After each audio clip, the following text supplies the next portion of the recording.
Welcome to Blizzard Fire. We hope this video helps fire up your solution. In this video, I will explain how to take off RAM. First, ensure your computer is fully powered off and disconnected from all power sources and peripherals.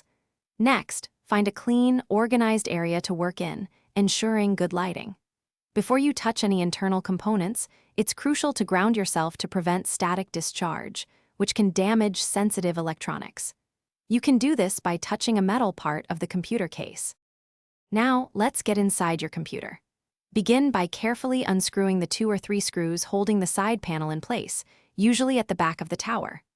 Once the screws are removed, gently slide or pivot the panel off to reveal the motherboard and other components. Look for the RAM modules. They are typically long, rectangular sticks inserted into matching slots, often in pairs, close to the central processing unit. To remove the RAM, you'll notice small retention clips on both ends of each RAM slot. Gently press down on these clips until they spring open. This action will cause the RAM module to slightly pop up from its slot.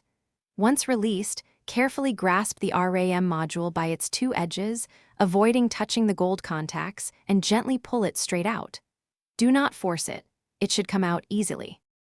When handling your removed RAM, always hold it by its edges to prevent transferring oils or static from your fingers to the sensitive gold contacts or chips.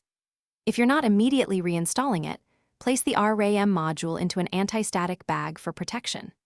Store it in a clean, dry environment, away from direct sunlight or extreme temperatures, to ensure its longevity and proper function for future use.